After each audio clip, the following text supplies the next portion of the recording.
ने हमको लिख करके कुछ भेजा है कि यहाँ पर बहुत से लोग मांसाहारी होते जा रहे हैं, तो कृपा करके लोग मांसाहार से बचें। इस विषय पर लोगों को अपनी वाणी से समझाने की कृपा करें, बहुत बड़ी कृपा होगी। देखिए, मांस आहार है ही नहीं मानवों का। हम केवल अपने स्वाद के लिए, और कई लोग तो प्रोटीन के नाम पर और ना जाने दुनिया भर के ताकतों के नाम पर मांसाहार को और ज्यादा प्रोत्साहित करते हैं। हम आपसे स्पष्ट रूप से कह दें, मांसाहार करने वाला व्यक्ति, उसके हाथ से देवता कभी एक पुष्प भी स्वीकार नहीं करते। उसके द्वारा कभी, अगर वो ऐसा होता है ना कि और दिन खाते, मंगलवार को नहीं खाते, क्यों नहीं खाते? मंगलवार को हनुमान जी का वार है, हनुमान जी के लिए नहीं खाते। सोमवार को नहीं खाते, सोमवार को शंकर जी का वार है। कोई फर्क नहीं पड़ेगा। आप एक दिन भी मांस खाते हो तो आप साल भर के सोमवार मंगलवार पे हनुमान जी आपसे पीट करके ही बैठते होंगे। आपको ऐसा लगता होगा कि शायद उस दिन हनुमान जी यूं कहेंगे कि भाई कम से कम ये मंगलवार को तो नहीं खाता। नहीं भाई, पाप कर्म करने वाला व्यक्ति 365 दिन नहीं करता, 365 में से एक ही दिन करता, पर एक ही दिन का पाप उसके पूरे जीवन पर भारी पड़ता है। इसलिए देवता अगरबत्ती भी स्वीकार नहीं करेंगे, दिया भी स्वीकार नहीं करेंगे, पुष्प भी स्वीकार नहीं करेंगे मांसाहारी व्यक्ति का। और जो श्राद्ध पक्ष आता है, उन श्राद्ध पक्षों में हम अपने पितरों के निमित्त जो भी करते हैं, या फिर अब आप लोग सुनकर के आश्चर्यचकित हो जाओगे, श्राद्ध पक्ष में हमारे पितृ, यदि मांसाहारी व्यक्ति पितरों के लिए तर्पण आदि करता है तो पितृ उसके हाथ से तर्पण स्वीकार नहीं करते। और तो और घर का यदि बड़ा बुजुर्ग चला जाए और उसका संस्कार करने वाला बालक यदि मांसाहारी है, तो उस संस्कार से उस व्यक्ति को भी मुक्ति की प्राप्ति नहीं होगी, वो प्रेत योनि में ही भटकता रहेगा। तो भैया, अपना भी बुरा कर रहे हो, पितरों का भी बुरा कर रहे हो, आने वाली जनरेशन का भी बुरा कर रहे हो। क्यों ऐसा करते हो? किसी जीव को मार करके पाना ये हमारा स्वभाव स्वरूप नहीं है। भारत में मांसाहार लेकर के आए थे मुगल। उससे पहले जहां पर खेती बाड़ी नहीं थी, वहां लोग मजबूरी होकर के कुछ लोग पा लेते थे, पर अधिकतर भारत में सब लोग शाकाहारी। आप जिस महाराष्ट्र की भूमि पर रहते हैं, इस महाराष्ट्र के छत्रपति श्री शिवाजी महाराज, मुगलों के लिए जिन्होंने सर्वस्व न्यौछावर किया कि मुगलों को यहां से दूर किया जाए, वो मुगल लेकर के आए थे मांसाहार। ये दुनिया भर के जीवों को पका करके पाना, उनको मार करके उनका भोजन करना। अरे, अपने हाथ से रक्त निकलता है तो हम घबरा जाते हैं, किसी जीव का रक्त निकालने में हमको पीड़ा नहीं होती। किसी जीव की नार मरोड़ करके काट देना, उसके महाराज, लोग कैसे कैसे कैसे लोग होते हैं। अपना पैर अपना सा लगता है, दूसरे का पैर आप खाते हो तब आपको बिल्कुल पीड़ा नहीं होती। अगर वो आपको प्रिय है, उसके बिना नहीं रह सकते, तो फिर उसी में ही रहिए। छोड़ दीजिए मंदिर जाना, पंढरपुर के रास्ते बंद कर दीजिए, कथाओं में आना बंद कर दीजिए, संकीर्तन बंद कर दीजिए, तिलक बंद कर दीजिए। कम से कम वो सब करने के बाद ये स्वीकार करने से आप इसकी अवहेलना मत कीजिए।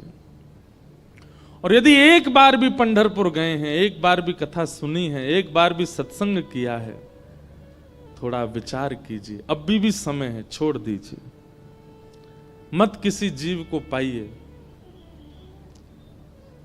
सबका हित कीजिए। ये उचित आहार नहीं है।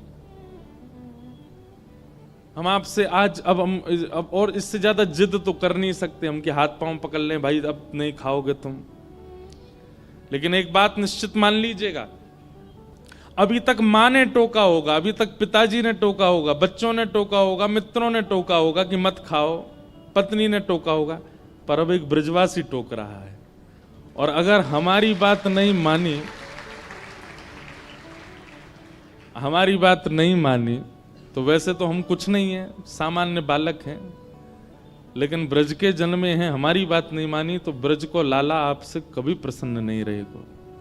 इसलिए यहां से बाहर लोग जो हैं वो तो फ्री हैं, पर यहां जो सभा में बैठे हैं और जो लोग आ रहे हैं धीरे धीरे भी, जिन्होंने सुनी नहीं है ये बात, वो भी अगर सेवन करते हैं और नहीं छोड़ेंगे तो इसका परिणाम उचित नहीं होगा।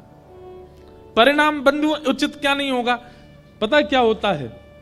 अगले जन्म में वही बनेगा फिर जिसको आपने खाया था ना, जिन जिन के मांस आपने खाए हैं वे सब अगले जन्म में मित्र बनकर के आएंगे। बकरा, मुर्गा और जो भी आपने पाए वो सब आपस में एक ही कॉलोनी के मित्र बनेंगे, और एक दिन एक का जन्मदिन होगा, उस जन्मदिन में ये चारों पांचों सब जाएंगे और जाकर के एक टेबल पे बैठेंगे, वहां आप परोसे जाओगे क्योंकि आप वो बन के आओगे और फिर ये आपको खाएंगे।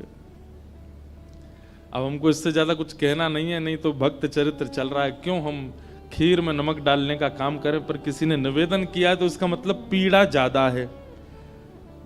किसी ने निवेदन किया है मंच पर, हमसे किसी ने कोई प्रश्न नहीं किया, किसी ने कोई जिज्ञासा नहीं की, पर निवेदन हाथ जोड़ के किया है, इसका मतलब है कि ये बहुत ज्यादा फैल रहा है। एक बात हमारी मान लीजिएगा, आप अपनी सारी इंद्रियों को भले ही बेकाबू होने दीजिए, लेकिन जीव को अपने वश में कर लीजिए। जितम सर्वम जिते रसे, अगर किसी ने अपनी रसना को जीत लिया वो सबको जीत लेगा, वो विश्व विजयी बन जाएगा। और जिसने रसना को नहीं जीता वो उसकी आंखें भी मटकेंगी, उसके कान भी दूषित सुनने में रुचि रखेंगे, उसके हाथ भी स्पर्श के अधिकारी, स्पर्श की खोज में रहेंगे। जिसकी जीव वश में नहीं है उसकी सारी इंद्रियां उसके हाथ से निकल जाएंगी। इसलिए इस जीव से एक बार विट्ठल कहा है, इस जीव से एक बार राम कृष्ण हरि कहा है। चलो विट्ठल कह दिया, राम कृष्ण हरि कह दिया, पर इस जीव से एक बार श्री राधा कहा है। अब इस जीव का दायित्व बनता है आपका कि इस जीव पर कुछ भी असद वस्तु ना जाए। नहीं तो नाम लेना जहां पुण्य का कार्य होता है, नाम लेना जहां भक्ति का स्वरूप होता है, आप लोगों का नाम लेना पाप हो जाएगा। आप किशोरी जी का नाम लेते हो और फिर इसी जीव पर कुछ अशुद्ध वस्तु लेते हो। किशोरी जी तो हमारी बड़ी भोली हैं, वो तो कुछ कहेंगे नहीं, पर ठाकुर जी सुदर्शन चक्र भेजेंगे कौ देना। और ठाकुर जी का सुदर्शन चक्र कलयुग में पता कैसे आता है? ऐसा नहीं कि सर धर से अलग कर दिया, वो तो सतयुग त्रेता द्वापर में होता है। कलयुग में तो सुदर्शन चक्र आता है आर्तों के रूप में, पीड़ाओं के रूप में, कष्ट के रूप में, विपत्तियों के रूप में। अच्छा, कई बार ऐसा होता है कि हम पे विपत्ति आए हम सह लेंगे, लेकिन ठाकुर जी ऐसा सुदर्शन चक्र चलाते हैं, आपको विपत्ति नहीं देंगे, जिनसे आप प्रेम करते हो उनको विपत्ति देते हैं, उनको कष्ट देना प्रारंभ करते हैं। क्यों? बोले भाई तुम अपनी आचरण को नहीं सुधार पाए। इसलिए हमारी प्रार्थना है आपसे, मांस और वो सफेद सफेद जो गोल गोल आता है वो, और मदिरा, इनका सेवन मत कीजिए। आपको एक बार को, वैसे तो कई लोग हो सकता है मेरी इस बात से नाराज भी हो जाएं, कथा सुनने वाले लाइव में, पर प्याज लहसुन खाने से पाप नहीं लगता। हां, ये होता है कि अगर आप भक्ति साधन में हो तो भक्ति साधन में आपकी बढ़ोतरी नहीं होगी अगर आप बहुत ज्यादा प्याज लहसुन का सेवन करते हो, क्योंकि वो तामसी वस्तु है ना, उससे आप भाव नहीं प्रकट कर पाओगे हृदय में। कथा सुनते हैं, नेत्र बंद हो जाएं, सजल हो जाएं, ये स्थिति आपकी नहीं बन पाएगी, क्योंकि वो तामसी भोजन है, कहीं ना कहीं दुर्गंध आपके मन में, बुद्धि में बनी रहती है। बाकी उससे पाप लगेगा ऐसा नहीं है, पर ये तो पाप है। इसलिए हमारी प्रार्थना भैया, मत पाइए, मत खाइए। ये जो वस्तुओं पर लाल चिन्ह होता है ना, उसमें वो होता है अंडा, वो भी मत पाइए। अब कम से कम कथा सुन रहे हैं, भक्त चरित्र सुन रहे हैं, तो अब तो आप लोगों को त्याग करना है। वैसे तो यहाँ अधिकतर संख्या उनकी होगी जो नहीं खाते हैं, पर अगर उनके कोई मित्र खाते हैं, प्रिय खाते हैं कुछ, उनको ये वीडियो काट के दिखा देना भैया। काय को अपने माता पिता का अनहित कर रहे हो, मत पाइए। तो ये बस इतना ही हम जिद कर सकते हैं, और इससे ज्यादा क्या जिद कर दें बताओ। हाथ पाम तो पकड़ेंगे नहीं, बाकी आप सबका जीवन निज है। बंबई आदि शहरों के लोग तो यही कहते हैं हमारा निज जीवन, माई लाइफ माई रूल्स। आप कौन होते हो इंटरफेयर करने वाले? कोई नहीं है भैया, खाओ दका दक खाओ, खूब आनंद से खाओ। फिर कई लोग कुतर्की होते हैं, वो बलि प्रथा लेके आ जाएंगे। अरे हमारे धर्म में भी तो बलि होती है, यूं होता है त्यों होता है, यहाँ पे ये करते हैं वहां पे ये करते हैं, उन्होंने भी तो खाया था, ये भी तो किया था। अरे अब उसके लिए तो फिर अलग से एक संवाद करें, भक्त चरित्र क्यों सुने? उसके लिए तो अलग से एक संवाद होना चाहिए। कल हम कह रहे थे कबीरदास जी का एक पद हमको सुनाना है। श्री कबीरदास कहते हैं, डर लागे और हंसी आवे, अजब जमाना आया रे।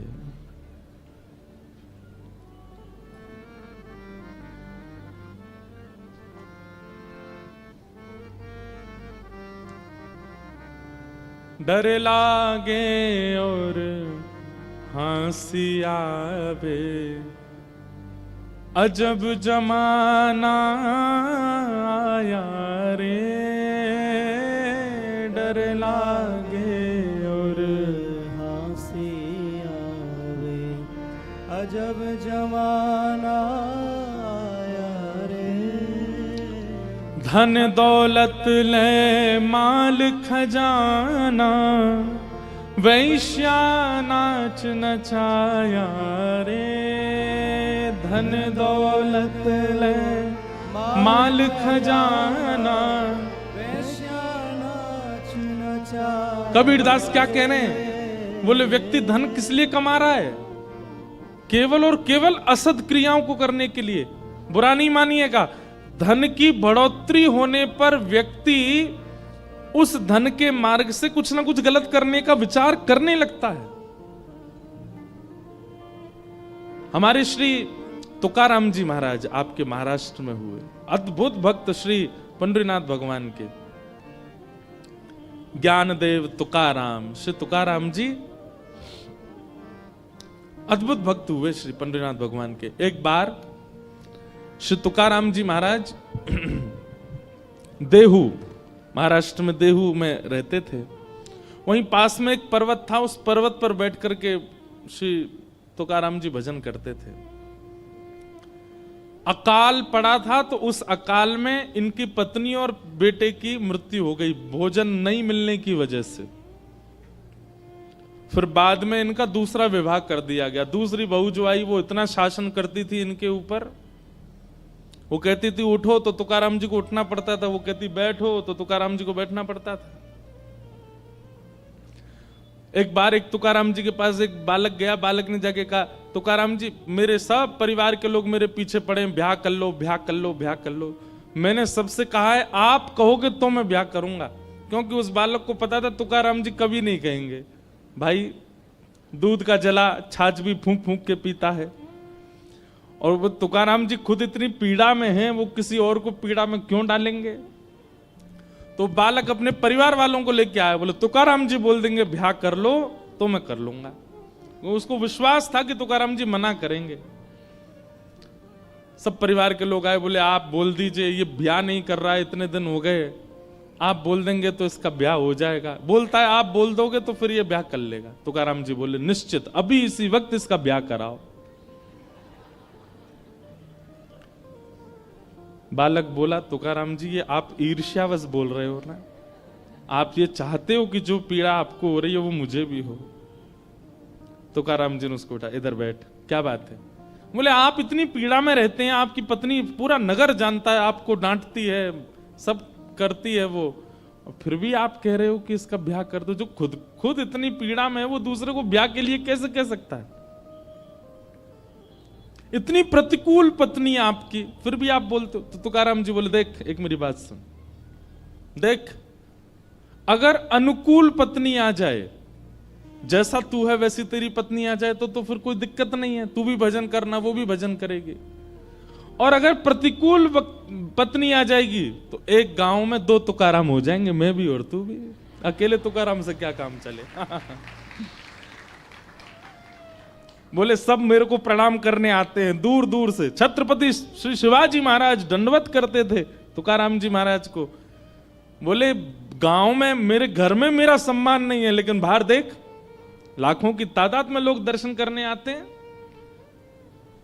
अनुकूल पत्नी होगी तो दोनों भजन करना, प्रतिकूल होगी तो एक तुकाराम और बन जाएगा। मतलब तुकाराम जी क्या बोले, मेरे तुकाराम बनने का बहुत बड़ा कारण मेरी प्रतिकूल पत्नी है। ये विपरीत है, इसीलिए मैं ठाकुर जी के ज्यादा समीप हूं। ये अनुकूल होती तो इससे मेरा प्रेम हो जाता, ये मेरे अनुकूल होती तो मैं इसी का ध्यान रखता, इसी के पास रहता, इससे बातें करता, इसकी सुनता, इसी में ही रमा रहता। लेकिन ये प्रतिकूल है, इसलिए इसके बट का प्रेम भी मैं विट्ठल से करता हूं और बस चुपचाप सुनता हूं, क्या बोलती है, जो कहती है सह लेता हूं, मारती है, कभी कुछ कह देती है तो कोई दिक्कत नहीं। ऐसे श्री तुकाराम जी महाराज। तो उनके बारे में मैं क्या बता रहा था कि हम लोग जब धन की अधिकता हो जाती है तो कहीं ना कहीं हमारे मन में आ जाता, अब इससे कुछ भोग भोगा जाए, इससे कुछ ऐसा किया जाए जो पाप जन्य है। या विश्वास मानिएगा, धन अधिक हो जाए और व्यक्ति के जीवन में सत्संग नहीं है तो धन की अधिकता उसको कभी ना कभी पाप की ओर ले जाती है।